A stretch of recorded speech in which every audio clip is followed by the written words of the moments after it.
So much. And it's a pleasure that I can share a little of my life experiences and stories with regard to construction fraud and helping businesses mitigate, not eliminate, but mitigate the chance of becoming a victim of any sort of an internal embezzlement or financial misappropriation. Um, as Jennifer mentioned, I am a litigation advisory services partner of Marcum in the Mayfield Village, Ohio office. And over my 30 or so year career, I don't want to say that I've seen about everything, but I've seen a lot, unfortunately.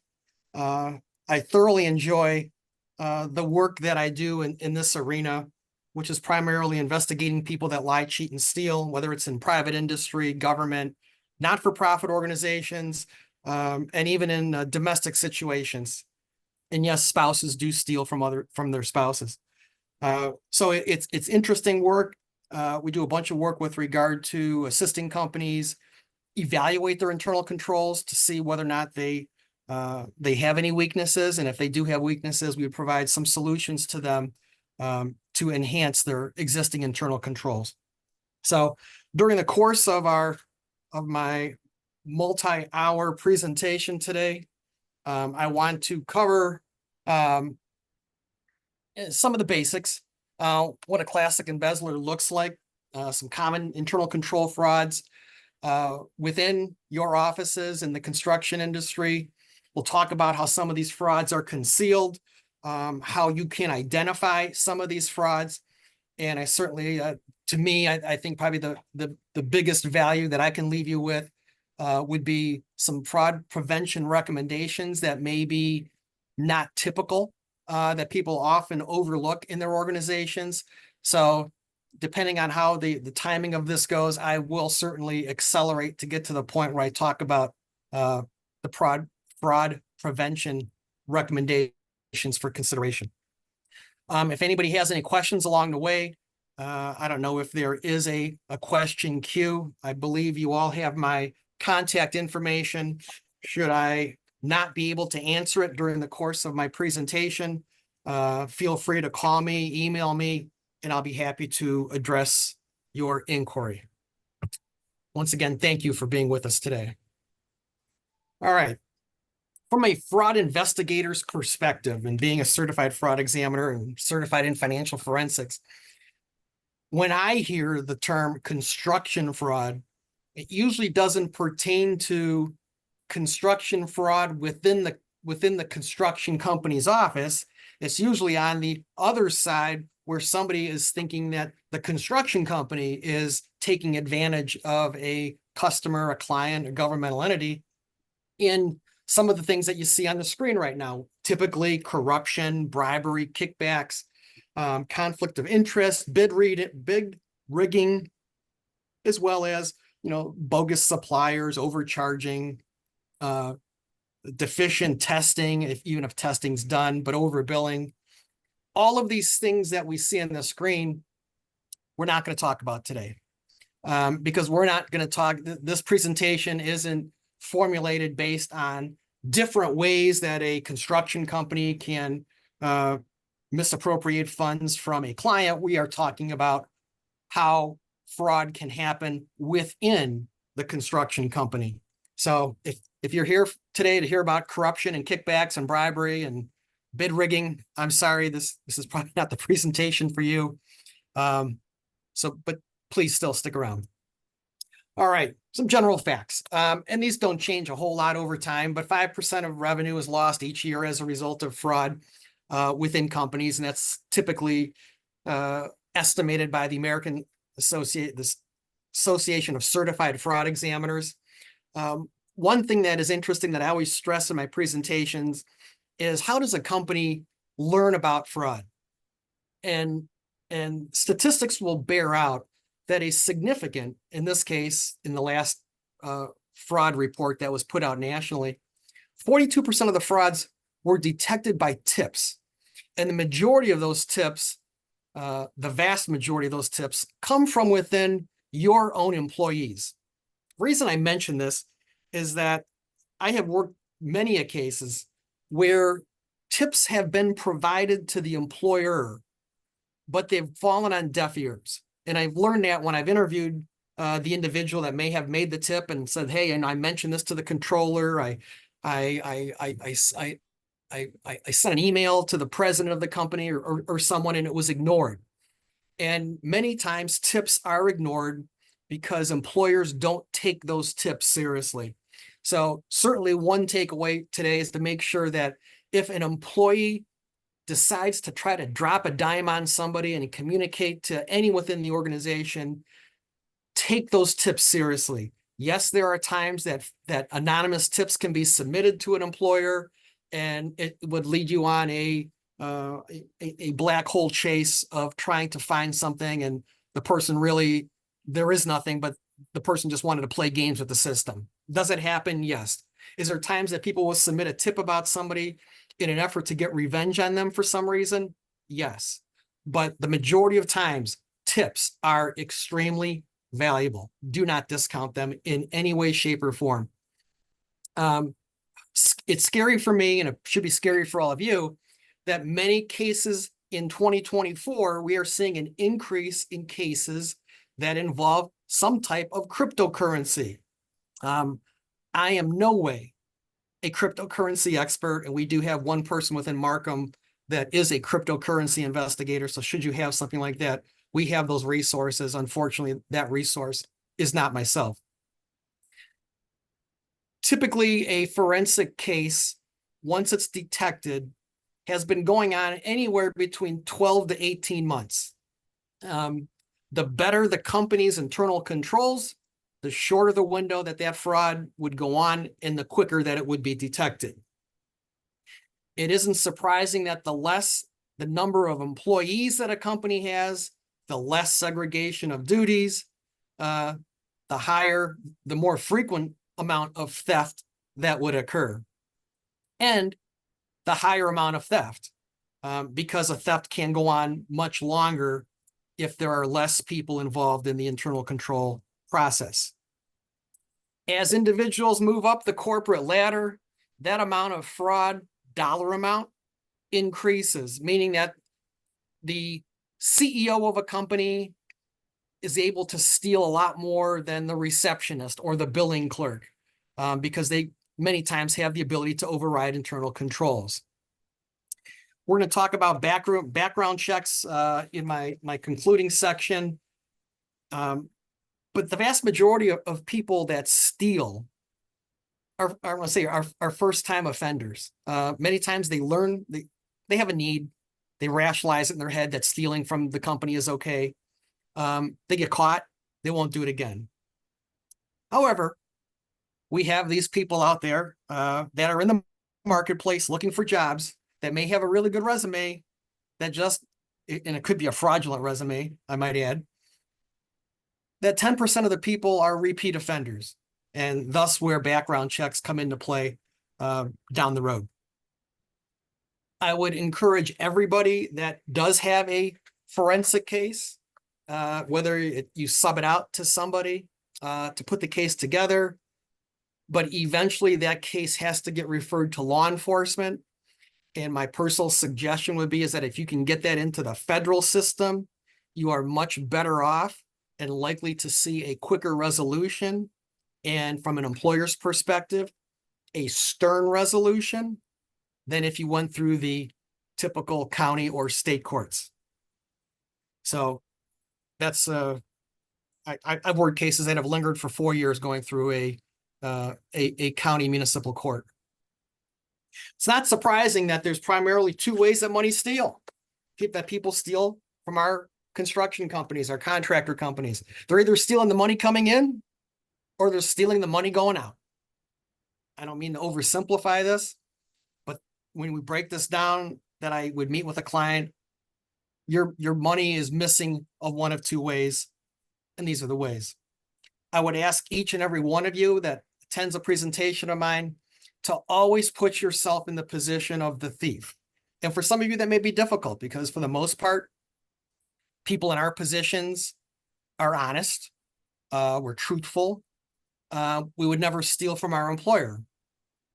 But the hat that I wear as a forensic investigator, having never stolen from a business, is that I am somewhat wired that after I evaluate a company, I have to ask myself, all right, if I'm in this company in whatever capacity I am, whether I'm the receptionist, the clerk, the controller, it doesn't matter. How can I exploit the controls that exist in this company? And what's the chance that I would get caught? And many times people that commit these acts think the same thing. Oh, nobody's watching. I think I can write some checks to myself. I think I can run my personal credit cards through the company. I think I could pay some of my personal bills. Well, people don't steal from a company thinking that they can get caught. I mean, they always think that they're the smartest person in the room, that they know more than anybody else. And if they were as sharp as they thought they were, quite frankly, I probably wouldn't have a job. But the fact of the matter is, they're not as smart as they think they are. Many companies do have controls, albeit they may lag a little bit with regard to the time that an incident occurs. But that's the mentality that all of us have to think from an anti-fraud perspective is, how can somebody steal from this company? All right. Now, in any business, and even in a contractor's business, what are people stealing? Cash. Sure, people can steal supplies, small tools, inventory, even in some wild cases, equipment or vehicles or trailers. Yes, that's true. The vast majority of the assets that go missing in construction related companies is cash. Now, we have to think for a minute, why do people steal from businesses? And the most common ways, as we just mentioned before, what you see on the screen involve cash. Whether it's, petty cash on hand, larceny, whether it's billing schemes, whether it's through payroll, it's always cash. The one item that I would like to highlight on the screen that is probably the second highest and probably the highest of the ones that I am concerned with today. We're not talking about corruption, and we're not talking about any sort of false billing schemes. It's expense reimbursement. These would be commonly employee expense reports. And I have a separate presentation, and I think I may have given it to the CEA several years ago, where on how individuals creatively steal from construction companies through various expense report schemes. Now, expense report schemes are some of the smallest dollar amount individually on a case-by-case basis, but when undetected, they easily can top several $100,000. So that's not uncommon, but it is often overlooked because in an individual instance, if you think about an individual expense report, it may not be big. Maybe a several $100s, it could be several $1,000s, depending on the expense report. You should always have thorough controls with regard to employee expense reports. When I talk about that you have to think like a criminal, which is difficult, many times the people that are stealing, and I'll refer to them as criminals. I know that we're trained not to use that word. We're trained not to use the word thief. And if any of you should ever interview somebody that you think may be doing something illicit within your company, you can't use words like that. Words like stealing, thief, missing, those are what's referred to as hard words. And hard words shut your interviewee down to the point that the politically correct word that you want to use when interviewing somebody is misappropriation. It's a softer word. It's gentler. It doesn't sound as threatening as, why did you steal this money? Hey, I understood that you misappropriated something. I know it may sound silly, but if you are ever interviewing somebody, building rapport with them is probably the biggest hurdle that you have in your tone and talking to them. That if you sound threatening, this interview is going to get shut down pretty quick.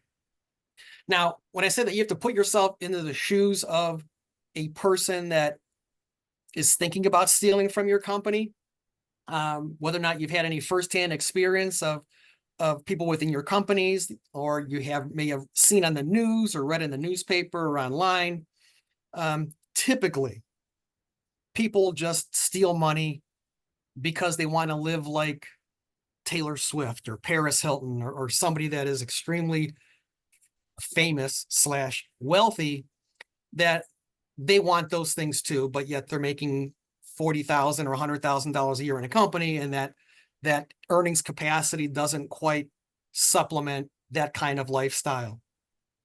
Many times we're called into cases by what I'll say would be paranoia or suspicion, reasonable suspicion on behalf of the client, where they have identified people within their company, which is an astute thing to do, because any of these things that are listed on the screen are what I would call a red flag.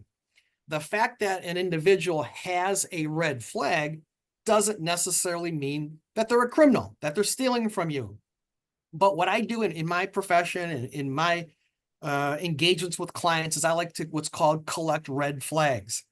And all of these things are red flags, that, you see a person that's, driving a couple $100,000 sports car, but yet they're the, accounts payable clerk. Could they have a wealthy husband or inherited a lot of money? Absolutely. So many forensic cases start in the parking lot with regard to identifying vehicles that people drive that don't correlate to their position. Kind of silly, but in fact, that's true. If listening to your employees, paying attention to your employees, observing your employees, being familiar with what's happening in employees' lives is really important. And through that, you would learn that people may have a financial difficulty. Somebody lost spouse. Somebody's spouse lost their job. Someone's about to have their house foreclosed. I had a case where the individual's kids needed braces. People will face financial difficulties, and they will be conflicted with doing something wrong in an effort to meet that financial difficulty. Not that there's any justification in doing it. In their mind, they need to have some sort of a rationalization that tempts them that it's in fact okay to do. Many times, obviously, they're a control person. They don't like to share duties. They want to control the process from A to Z. And obviously, we all know that the less segregation of duties that exist within a company, the bigger the problem that we have. When people complain that they're not compensated fairly, that's a red flag. That, okay, well, I'm not being compensated fairly, and if I'm not getting it from you legitimately, then I'm gonna have to attempt to get it from you illegitimately. In other words, I'm gonna have to steal. Obviously, when you see people that you become aware that they have addiction problems, whether it's alcohol or narcotics, that's a problem, because typically narcotics are costly and they can't afford them themselves. So they need a supplemental source of income in an effort to address that need that they have. On rare occasions, we have been called in where there is a suspicion of theft, and you find out that the person hasn't ever taken a vacation. They are the person that comes across to portrays to management that I am so important, I can't be away. You can't exist without me. Nobody knows what I do. And God forbid, if I ever leave, this company is in a world of hurt. Well, that's to me, that's a big red flag, because that person, not that they think that, they just know that if they're ever away, it's possible that their fraud may be discovered by somebody else. And that happens quite a bit. So there should always be mandatory vacations, and even if it's possible, a rotation of personnel within a smaller office. So there's a whole bunch of these, and I don't want to go through all of them. But the fact of the matter is that a lot of people have some sort of pressures on them that may push a good person to do something bad. All right. Most people that I have been investigating in my career work the crime alone. They don't like to have co-conspirators unless they are working with somebody outside the company in some sort of a disbursement scheme, inflating invoices, splitting the profits, which happen. but for the most part, those are rare. But typically the person that's stealing doesn't want an accomplice. They don't want somebody else to hold something over their head that, Frank, if you don't give me a little bit more, I'm going to blow the whistle on you. They don't want that to happen. A lot of times they don't brag about it. They certainly don't tell somebody that, oh, hey, by the way, I've set up a dummy company and I'm paying my dummy company a bunch of invoices from our company. They don't do that. But it's a one man or one woman operation. There is usually a reason why they steal. Gambling is probably one of the biggest, outside of obviously living the high lifestyle. And we've even had cases where people have stolen the inordinate amount of money to supplement their eating habits. We've had cases where people have had multiple spouses, that's probably not the right word, multiple individuals in relationships along with their spouse, multiple families. You think for a minute that a lot of us have a hard time keeping one spouse happy. Imagine having a spouse and a couple significant others. It gets expensive. And as a result, they have to supplement their standard compensation with some theft. They are usually very compulsive. Many times you'll perceive them to be an excellent employee. First off, the people that are in these positions are not your street drug addicts. They're not hardcore criminals. For the most part, you probably screen them, you hired them, they're college degreed, they're clean, and a lot of times they're hard workers. It's just that sometimes they trip along the way, that they have a need, they exploit your system, and as a result, you now have a white-collar criminal on your hands.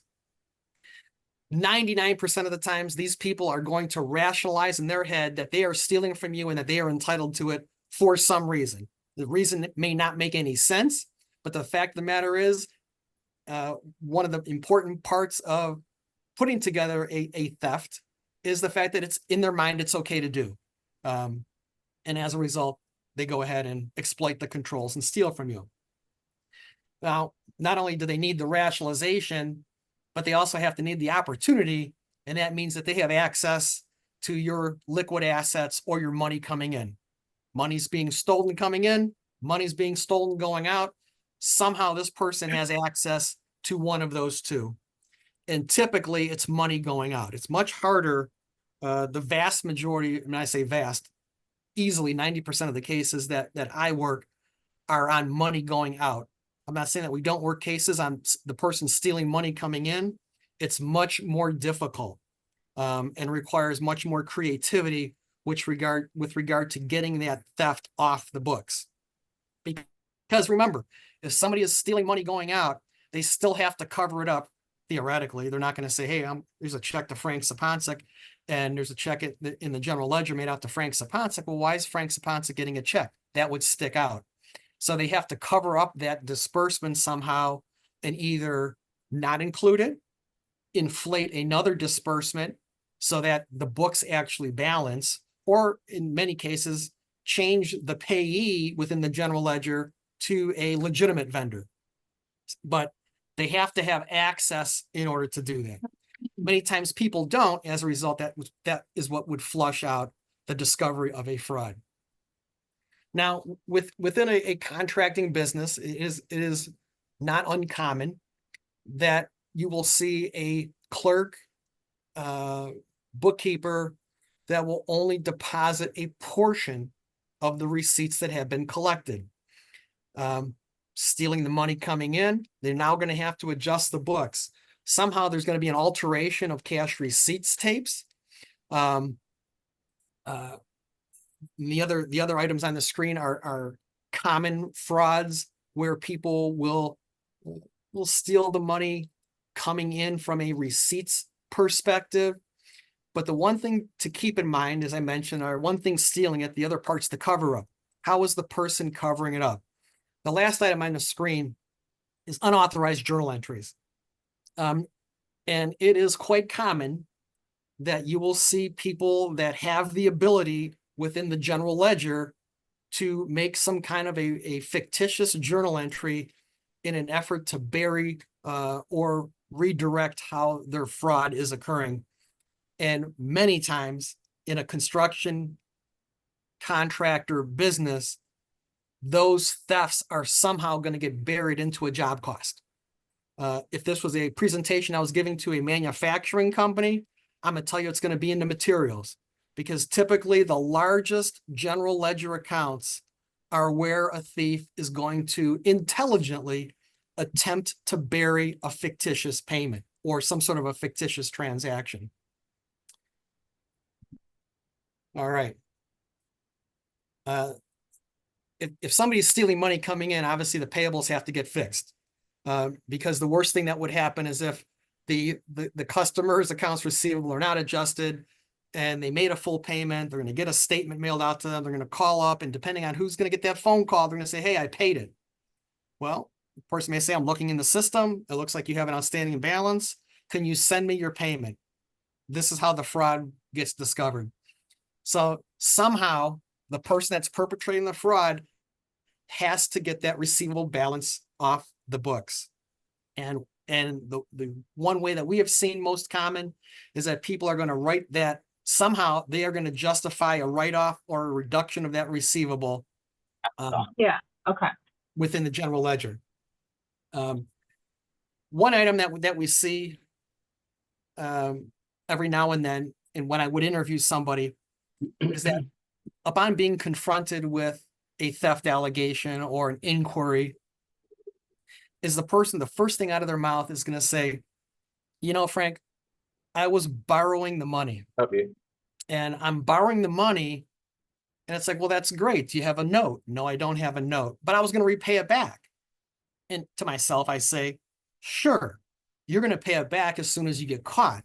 And if you don't get caught, you have absolutely no intention of paying it back, which is why I would tell everybody that if you do have a fraud policy within your companies, and we'll talk about that on the back end, that you should make sure that there is a very firm and explicit description that there is no such thing as borrowing from the company.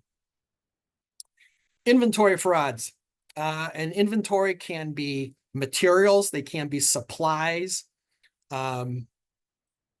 Just remember that everything in any of your businesses has value.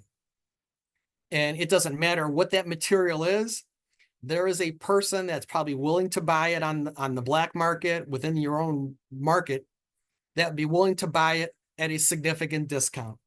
And remember, when someone's stealing your goods, their cost of goods sold is zero. So whatever they're selling it for, it's 100% profit. So it doesn't matter if it's slag, it doesn't matter if it's bolts, somebody within your market is willing to purchase that. And once again, those costs all get charged to, inventory is ultimately going to get written down as a result of the theft. Purchasing frauds. It doesn't matter the business. It could be a professional services business. It could be a manufacturing company, or it could be a construction company. The one thing that you have to watch out for is a person within payables that is setting up dummy companies. So your setup procedures associated with payables, vendors is critical. You just cannot set up a vendor because somebody says, hey, I have a check request with regard to an invoice that I received. Absolutely not. There has to be procedures in place to make sure that that vendor is legitimate. You should be running that vendor against your database of known addresses and employees and address employees to find out if that company is in fact legitimate. And you'd probably be amazed at what you would find. One thing to think about on a paying an invoice is the payment going to a PO box. Not that a PO box is fraudulent, isn't of itself. Several times we found that PO boxes lead to companies that just don't exist. So keep that in mind. Another item that we've seen within purchasing is that where people are ordering goods, but the materials aren't being sent to the company. They're not being sent to a job site. They're being sent to a third-party location, or even worse, if they're completely stupid, the documents or the goods are being sent to their home. So looking at a purchasing slip is important in identifying a purchasing fraud. We see fabricated invoices created by dummy companies, wherein they are referring to the fact that invoices, that services were provided when in fact they never were. And this could be with an established vendor where there's a collusion case involved, or it could be just them trying to steal money from the company wherein they have the approval, the ability to approve that invoice and get the payment made. We had a case like this in Geauga County that was a $2 million embezzlement, just as a result of this purchasing fraud scheme where the controls were non-existent with regard to setting up a vendor. Other issues that you may see within the purchasing system, and this is where the quality of your employee comes into play, is that do they have the ability to overbill within the system? Do they have the ability to facilitate or allow to go through duplicate payments wherein they are then splitting some of the excess payments with somebody else on the outside, such as collusion? And or as a result of some of these things going through, do you see gifts and or consulting fees that are being paid to people? And what is the outcome of why these are being paid? As difficult as it may sound to some people, we have seen thefts of fixed assets. And usually they're not big fixed assets. You're not going to see somebody take a couple $100,000 piece of construction equipment, all of a sudden it's going to be missing and no one's going to notice it. But we have seen computers and printers and smaller equipment and frequently small tools go missing within contractor companies. You also see people that will use company assets for their side businesses. It could be vehicles, it could be backhoes, as well as actually employees using company materials. It could be aggregate on weekend side jobs that they are running on the side. And if there are assets that are on the books, depending on whether or not your company performs any sort of fixed asset verifications, this person that did steal something that is a part of the whole process has to get that asset off the books. So that asset is usually going to get written off with no gain or loss. Those should always be examined. Payroll frauds, which are very common within the construction industry. You've got ghost employees, fictitious pays, unauthorized overtime. People are working hours when in fact they haven't worked them, overtime abuse. These are common, not only in all industries, but you will see these many times in construction industries. And it comes down to what kind of internal controls do you have within a job that would flush out the fact that there are payroll anomalies occurring. So if you don't have a person looking at your job cost and how we're doing on a job, actual cost compared to big cost, and in examining any sort of variances, that would be a deficiency that I would suggest that maybe merits further examination. I mentioned the expense report briefly, and that is where individuals either submit just totally fabricated expenses on their expense report. They never incurred. They're taking their spouse out for dinner. It's a vacation, kids' college. You'd probably be amazed at, and maybe some of you have better stories than I have with regard to what you may have seen that employees have attempted to run through expense reports, knowing full well that they're not being looked at. And those would be the brazen ones. So be on the lookout, and I would certainly raise your awareness with regard to personal expense report fraud. Another common scheme that we see in the construction industry is debris removal. In a manufacturing company, I'd probably call this scrap. And debris removal, like scrap, has value. And you will see, we have seen in construction fraud cases, false load tickets, inflated costs, double billing. And as a result of double billing, you have somebody on the other side that is benefiting as well, that they're splitting the profits. And, pickup locations are not proper, and or that weights have been altered, overstated, or otherwise not the actual weights of the material that they should have been. So the whole debris removal fraud is a whole scheme in itself that merits, once again, merits your investigation and your awareness. once again, as I mentioned early on, put yourself in the seat of that person. How can somebody steal from this company? Gosh, debris removal, a perfect way that is commonly not thought of. Other schemes to be aware of, certainly collusion between your employees and subcontractors. Employees having personal work done by subcontractors at their residence that's getting billed to a job. Related party transactions. If you don't have a related party transaction policy, there certainly should be one. One of the best schemes that I've seen in my career deals with rebates. And in this case, it was a large roofing contractor that when they bought the rolled paper for roofs, that based upon certain purchasing quantities, the company received X amount of a rebate. Well, who knows about the rebate? Probably the individual that receives the check. Well, there's no receivable set up for a rebate receivable. At least there wasn't on this company's books. Nobody else knew about the rebate.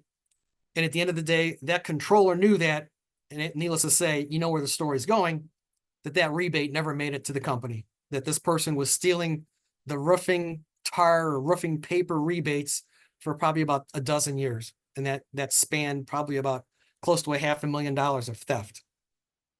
As I mentioned with regard to the payables fraud, be aware of people that set up shell companies for fraudulent payments.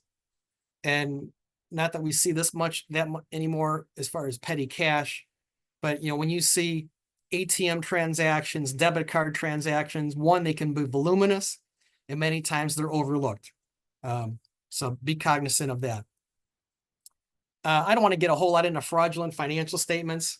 Yes, it happens. Yes, it's rare. But I'm not the crux of my presentation today. Somebody isn't stealing your money within the fraudulent financial statement. Yeah, they may be duping an investor, they may be duping a bank or another third party into doing something, but it isn't the direct theft of money from your company, money coming in, money going out. So I'm gonna pass on that schedule. How do people conceal the frauds? Someone's doing something, and many times they are either creating fraudulent documents, they're altering documents, and upon being called into a case, I find out that the documents don't exist. They can be shredded, they could be removed from the property. I've seen boatloads of documents burned in burn barrels. And very commonly, especially those of you that have QuickBooks, that once you enter something in QuickBooks, the person many times goes back and alters it to a legitimate payee. So altering data within an accounting software is very common. If you have audit capabilities within the software that you use, including QuickBooks that has an audit software that you can go back and identify changes after the fact, that is extremely helpful. In a small amount of the cases, and these are the stupid criminals, these are the lazy criminals, but about 12% of the fraud cases, people have absolutely no desire whatsoever in an attempt to conceal the fraud. And in my world, we refer to this as the low-hanging fruit. The person that just thinks that they know everything and there is no way that anything can go wrong in this company that would ever be detected, because in their mind, nobody's watching. And there's times that that's true, and there's times that that's not true. Ironically, we have seen commonly that executives are more common to destroy evidence, where the people lower down in the totem pole will create fraudulent evidence. And you say, well, how could people create fraudulent evidence? With today's technology and internet capabilities, within any of your businesses, probably relatively easily, and I am by no means any sort of an IT whiz, I can create fraudulent invoices from your vendors in a heartbeat. I know in the expense report fraud cases that we've worked, that there are actually websites on the internet that if you want to get an invoice from staying at the Ritz-Carlton Cleveland for a week in July of 2024, that for a price, somebody will actually create that exact replica looking document that would look as authentic could be. So the fact that you have a piece of paper is important. And many people say, well, gosh, I need a piece of paper to process this disbursement. Keep in the back of your mind that it is very easy to fabricate an invoice. Some of the red flags in detecting fraud within companies, obviously, number one, goes without saying, is very weak internal controls. Or if you do have internal controls, that they are very easily to be broken. And once again, sometimes that comes into a lack of personnel, a reduction of staff, and overconfidence on the part of management with regard to how good the controls are. There's a disconnect between reality and what's in their mind. If there are company checks coming back for non-sufficient funds, that usually stands out that, hey, there's a problem. Is the problem with cash reporting? Is there a problem with somebody writing checks not knowing how much cash is in the checking account? Another very valuable third-party tip to me is customer complaints. Obviously, the customer is concerned about their account. And if they are trying to tell you something that their account is wrong, is it a simple error or is it something worse? Another red flag is what I'll call poor accounting, disheveled accounting, or late accounting. And, the person that's a total train wreck with regard to putting books together, their office is a complete dumpster fire. They can't find anything. They're always disheveled, that they're making excuses as far as I'll find it. That's a red flag. And I'm concerned with red flags, as I would be with high employee turnover in a given position. Lack of segregation of duties should be important to everybody. Certainly look at agent fees or commissions, because those can be easily altered. And I couldn't stress enough with regard to job costing, to make sure that you are always looking at that somebody within that job that is knowledgeable about how the job is running, the vendors that are being used, the payments that should be made, is looking at some sort of a comparative analysis on a monthly basis, on a quarterly basis, and any anomalies that are flushed out or detected are thoroughly investigated. Typical, you'll see people that if they're confronted, they will say that, oh, there's a reason for it. Because in their mind, they have to be convincing that if they're confronted on something that looks strange, their job is to BS you into thinking that, all right, I need to come up with something that is somewhat convincing so that you go away. That's my objective. And if you come across the fact that they have a change in lifestyle, you find out for some reason that the people just lack ethics, that they're cheating on something else, they're cheating on their taxes, they're cheating on their spouse, whatever it could be, that there's some sort of a break in integrity, it's a red flag. Bank that. If people are constantly requesting advances, all right, they're trying to tell you something, that I have a need for cash. And if I have a need for cash and you're giving it to me, is it possible that I could be fulfilling that need for cash elsewhere? Once again, it's a red flag. The fact that somebody is asking for that doesn't necessarily mean that they're going to steal. I worked a case not too long ago where they had two clerks. One clerk was going through a divorce. The other clerk was filed for bankruptcy. This person was detached from their business. They were scared to death that one or two or both of these clerks were somehow going to steal from him. They weren't. But the person that was the Boy Scout leader, that was high in the church, that was the controller, that was allegedly a CPA, was. So just the fact that there may be a red flag doesn't necessarily mean that they are the ones that are stealing. All right, I want to get to my end part, because I want to talk about my fraud prevention recommendations. To me, I have a whole hour presentation with talking about this. So if I could address this in the last 10 minutes or so, I think that it's your best takeaway. First off, do you have written policies and procedures? If I would walk into your company, one of the first things that I'm going to ask for is, let me see your policies and procedures. I want to understand your internal controls. Do you have that? More often than not, the answer is no. And I would ask, well, how does a person know what they're supposed to do? And in this day and age of people working remotely, understaffed offices, cutting corners, being trained through the volume of a fire hose, there's times that how management would like a job to be performed is missed. It's not understood. So people actually need something to reference to that would help them. It's also helpful to me as a outside party that would potentially come in if I was requested to say, hey, these are my internal controls, look at them, give me some recommendations for improvement. Where are we deficient? And I would tell you, one of the first things that I'm going to do is I'm going to pull out this slide, and these 10 things are likely going to be on my list. These are gimmies. Does your company have a conflict of interest statements? Oh, what do you mean by that? Well, what related parties the members of your family belong to or have an interest in? Is there such a database that you could run against new vendors? Because obviously conflict of interest many times lead to frauds occurring within a company. I mentioned early on the importance of background checks, and I cannot overemphasize the importance of performing background checks. And those of you that follow me may follow me on LinkedIn. I certainly would encourage you to.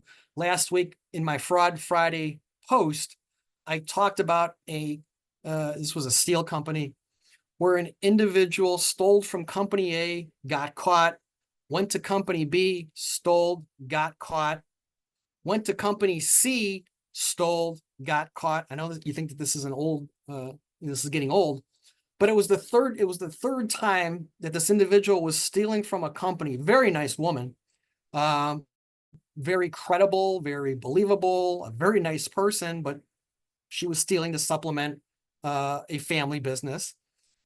But the first two companies did not prosecute them. Had they prosecuted them and the third company would have performed a background check, I guess I would ask you, would you hire somebody that has a track record of stealing from a company? Chances are probably not. At least I would hope that you wouldn't. I don't care how desperate you may be for a person, and I don't care how good that person may be in person, which would probably be very convincing because many times that's part of the scheme. How good they look on paper, because that's part of the scheme. They are trying to buffalo you, the fact that they are good, because ultimately they want to get into your company and steal from you. So for whatever it takes to do a background check, it is money very, very well spent. Adequate internal controls kind of ties into the first one with regard to written policies and procedures, because your internal controls should be documented. People should understand them, and there's a value to people understanding your internal controls from a theft protection standpoint. Many companies that have good internal controls fail to test the internal controls, the policies and procedures that they have in place. How do you test your internal controls and your policies and procedures? Have that CEO go down there and ask that payables clerk, hey, I need a check for $1,000. Chances are that payables clerk's going to give them a check for $1,000. End of story. Well, that's a teaching lesson, because that person should be, that person should be saying, all right, well, what is this for? I need something to substantiate this. And other than it's for additional compensation or it's a shareholder advance. But if it's going to show up somewhere on an income statement and a job cost, or that famous other or miscellaneous expense that we see as a graveyard for many, many fraudulent postings, albeit not large ones, that I need something for this. I can't process a disbursement unless I have, proper substantiation. Listen, I told you I am the president of this company. I need a check and I need it now. Now, if that person did not turn over that check, now that person might get fired on the spot. But if that person went through that, and that is the culture within that company, that, it's an ethical company, it's a test, you pass the test, man, there's a $50 gift card, because darn it, you did a great job and keep doing it. But if that person goes ahead and issues that check to that person for whatever it is and says, hey, just go ahead and categorize it to automobile expense. I'm going to go get something done on my car, when in fact they're taking that $1,000 check, going to go cash it and go to the casino. That's a teaching moment between that person that's attempting to test your system and or the employee that is failing to adhere to the policies and the procedures and the controls that are in place. And one thing that I've seen in the cases that I've gone through to clients is that there is typically a significant disconnect between the policies and procedures and the controls that are in place and the execution of those very policies, procedures, and controls. Another issue that I would strongly consider that all of you have, if you don't, regardless of the size of your company, is to have a fraud hotline. And a fraud hotline is an independent hotline that can either go to, there's companies out there that have fraud hotlines. There's, I've used my number at Marcum for employees for a fraud hotline, and that can even go to an attorney's office. But it is some independent person outside, typically outside of the company, that an employee can use to communicate something funny that they see. It can be an OSHA violation. It could be something that's happening on a job site that would cause employer liability. It can be theft. It can be sexual harassment. It could be anything. But many times people do not report something because there isn't a mechanism in place to allow them to do so. Number 8 on my list, and this is really like the ultimate low-hanging fruit of low-hanging fruit, is employee bonding. What kind of employee theft insurance does your company have? Who does it cover? What does it cover?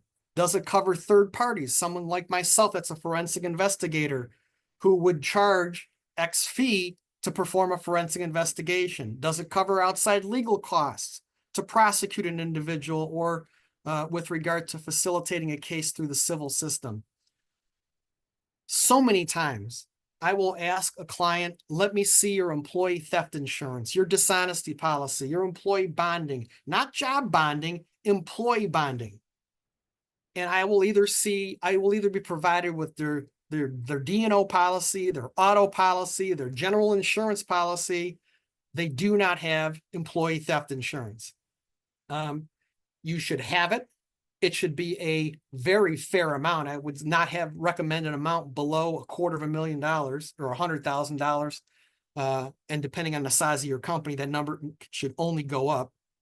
But that's something to talk about with your insurance carrier. It should be something that would be such an easy sell for them to educate their customers on a product that they don't have because it's a standalone policy that they should have.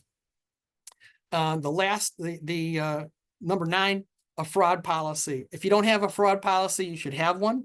What is a fraud policy? A fraud policy educates the employee and reinforces the employer's tone at the top on an annual basis. It talks about what fraud is, what they should do if they see fraud, confidentiality, the fraud hotline, the fact that they're protected, et cetera, et cetera, et cetera.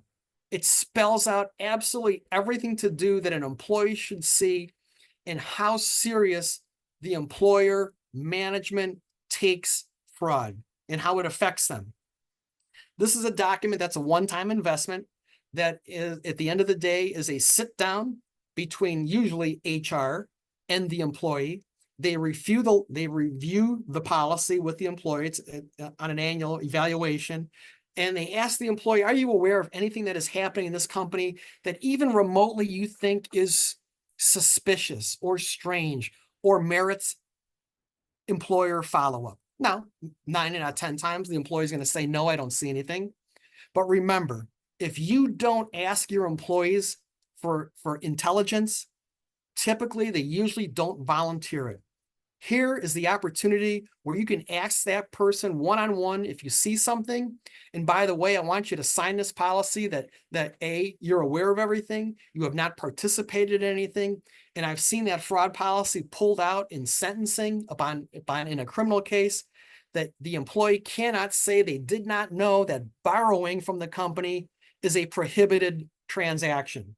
You sign this document, we've reviewed it on an annual basis, you're fully aware of it.